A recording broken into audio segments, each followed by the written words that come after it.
Hello Pisces, welcome to your last horoscope for 2022. Can you believe it?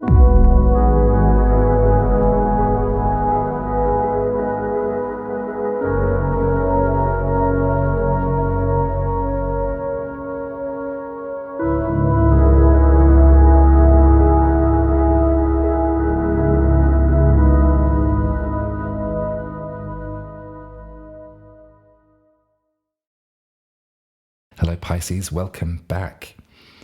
Yes, as I said, this is your last horoscope for the year 2022. It's flown around and it feels really strange to be sitting here on the precipice of a new year, but here we are. We've covered a lot of ground this year and it's been so lovely to read for you. I really have appreciated all of the new friends that I've made over this last bit of time and the support that I feel for my input, my offerings, my work. I really can't thank you enough, Pisces. You've played a big part in this and I want to hear from you. So send me a comment down below or send me an email. I'd love to hear where you'd like to take this relationship as far as what other aspects of astrology or the tarot can I share with you. I'm going to hang on to the horoscopes. I'll be giving you horoscopes all of next year. Don't you worry about that. But I'm feeling really energized at this time. And I feel that I've started something quite special to me. And I feel that I can build on that. And so I want to hear from you. And you can let me know what it is that you'd like to hear more about or what style of reading you enjoy. If it's more tarot, I know that this is quite astrologically heavy, then we can talk about that. But the reason I guess I'm sort of bringing it up too is because this new moon that we're about to experience, it's happening on Friday the 23rd of December, so a couple of days before holiday period. It's happening in your 11th house. 11th house is where we have a sense of community. It's where we can respond to one another and where our morals, maybe a feeling of humanity is encapsulated in the 11th house. If you find yourself worried about the human condition or worried about the human species, the 11th house is where we can talk about that. The 11th house is where we work together and where we bring our skills that we have and offer them to others to be of service to them. If you think about it in the natural zodiac, so Aries in the first house, Pisces in the 12th, Aquarius rules the 11th house. So everything that we know of Aquarians and the age that we're on the way to entering, that age of higher consciousness, of higher connection in our sense of humanity, the way that this species hopefully will be on the road to working together and to finding constructive alternative ways to structure society to the benefit of more than the privileged few right now. This is 11th house work. And the way that I see it, my contribution to the 11th house is through this sort of language, this kind of study. And so when it comes to this new moon, I want you to rest in that idea. Have a think about how you conceive a sense of humanity. What does the human condition mean to you? What's your relationship with others? It's difficult sometimes for Pisces, I understand, because there is such a compulsion to want to be with people and want to extend your empathy and to have them tell you how they feel and for you to act from love, to lead from love and the limitlessness of universal love. That's a real Piscean attribute. The counter to that is that's just so overwhelming. That's too much and you want to swim away and, hide in a grotto, hide in a bottle of gin, whatever it is that you might lean to every now and again. That's understandable. So I think that there's definitely a power activation that can happen here at a Capricorn new moon, because we know that Capricorn is diligent and strident and a bit of a workaholic and committed. There's a real sense of commitment to Capricorn. So maybe you can extend that to these natural feelings that you have of universal love and empathy and worry, probably. There's probably a lot of worry in there at the moment, and that's fine. But attach a bit of a Capricorn. Sorry, that's my tummy. It always does this when I do these readings. I'm fine. I've eaten, but my belly always seems to rumble when I'm onto something. I don't know if that happens to you too, Pisces. Let me know. But that's great. So we're onto something. Apply some of that Capricorn sensibility to your 11th house. I think that as we move through, I think a lot of us come to realize, especially those that are aligned and attached to this language, the language of the planets, the language of the tarot. We know that there is potential in this space to benefit more than just ourselves. We can read tarot for ourselves, we can look at our birth chart, and that's all beautiful tools for emotional regulation for our individual experience. But to expand that further and to come into relationship and come to recognize the benefit of reading these forms of communication to benefit more than just ourselves, that's really something quite Piscean. And so be proud of that, be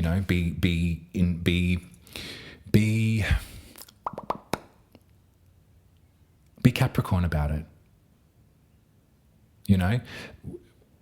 It's interesting when you sort of horoscopes and, every form of astrology is great and I love it and I'm really into it. And I think it's a really great way to come to learn about yourself and give yourself a bit of a break too when things are tricky. That's what I do. When I'm going through a hard time now, I check the chart. I see where the planets are and I can think to myself, oh, okay, well, this is a focus that I'm being asked to, and it drops me back into the room. It's a real active way to emotionally regulate and to find a centeredness and some mindfulness. This is really can benefit more than just yourself. And so this is what Pisces, that this stuff works. That this kind of language, this kind of care is something that you're really good at. So when it comes to your sense of community, to have Capricorn in the communal house, in the Aquarian house. Capricorn's a solo figure, but they're doing it for the benefit of everyone. I want you to remember that. Your journey into your emotions, into your empathy, into your longingness and willingness for love. I don't think longingness is a word. Keep going. Your longing for love and your willingness to love, and to see love as the only real way out of the mess that we're in right now as a species, as humans. I dare say that the planet itself will find the way, as it always does, to heal. We love it here. That's what we're here for as human beings, is to experience the planet and all its beauty. And we know that we experience the beauty so vividly because we also are able to experience the pain. And this is your work, Pisces. This is what you have to offer the collective, the collective, the group of us, the human condition. It's Pisces' responsibility in a lot of ways to spread the word of universal love. And I don't say that in an evangelical kind of way, and I don't say that in a way that bypasses the pain. In fact, it doesn't. It brings it with it.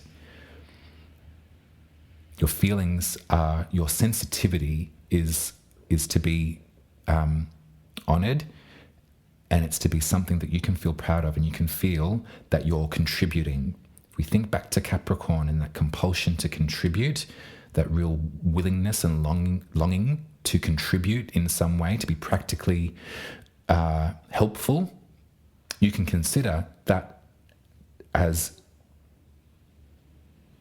your place in the community.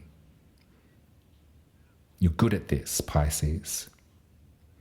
You're applied to it. You're working towards it. Your end game is an oasis where we all live and we all interact and we all love. That's what you want. And so at this lunation, new moon in Capricorn, I want you to focus in on your sense of belonging in the group. Because you're doing it, you feel so much, you feel what other people are feeling, you have empathy out the wazoo. There's a moment to reclaim some sense of power in that too.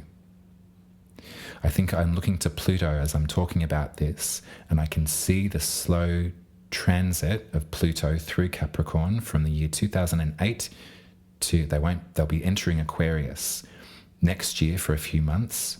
March until June will be our first taste of Pluto in Aquarius, Pluto in the human condition. So let's think about that very carefully.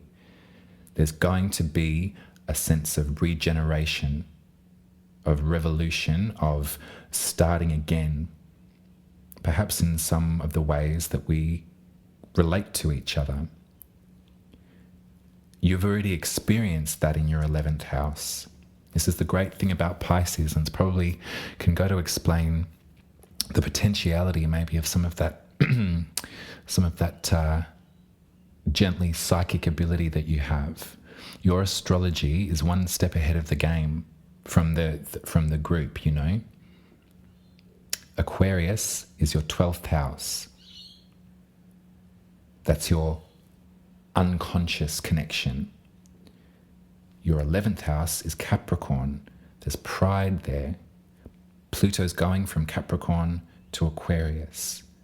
You've been there before. Your sense of your rumblings, the sense of community, humanity, and the revolution that's occurred in that space is now going to occur on a grander scale. So you're ready for this. So how can you apply it? How can you be Capricorn? How can you be diligent and responsible with that knowledge? That's what you need to wish for at this new moon, Pisces. You've got Venus in there, you've got Mercury in there too. So there's some beauty attached to that. There's some messages as well. What I will say is that Mercury is going to station retrograde on the 29th of December, so just after this lunation, and then they'll station direct again on the 19th of January. So we've got a lot to contemplate and think about over the holiday period. There's also a square that's happening, so between the lunation, the sun and the moon, they're squaring off with Jupiter in Aries. So Aries is your second house, which is your access to money, to finance, to material kind of value, and your value system is probably a great way to think about that. How you turn a buck. So that's going to be a great emphasis over the coming months. But let's hold off from trying to monetize this essence. Let's wait until after this lunation, wait till after Mercury has stationed direct again, wait until we process what it is that we're really trying to say and what it is that we're really coming to realize about the human condition right now. And then next year, action stations. There's so many dates that I've got written down here. I won't bore you with them. I'm going to share them with you as we go along. But next year is a good, meaty, profound year of change and of rebirth. And then 2024 has even more in store. So let's activate our senses at this new moon in Capricorn. Let's think about it. Let's surmise, let's plan, let's be diligent, Let's enjoy the holiday period, and let's commune together when the sun hits 0 degrees of Aries. I want to come back with you, Pisces, and I want to celebrate an alternative way of looking at a new cycle. When the sun is in Aries at 0 degrees, that's the beginning of a fresh, brand new zodiac cycle, a solar trip around the zodiac. We start at Aries, the number 1. So, yeah, that's your reading. I hope it was all right. I love you very much, and I mean it when I say I'd love to get your opinion on how we can expand upon this work. There's little things in my life that I need to get in order to find a sense of stability, and that's that Mars in the 4th, right? That's okay. That's coming. I'm coming into alignment with that. I'm telling you, as a Pisces rising, that I am willing and able and ready to start activating this astrology with you, to start learning together and to start preparing for the best possible outcome. So with that, rest, my little fishies. I know it was a lot. And I'll see you next year. And I look forward to hearing from you. Send me an email. Head to my website. Book your birth chart reading with me. And let's celebrate 2023 with a sense of conviction that things are going to get better. All right, I'll see you next year. I love you, Pisces. Bye.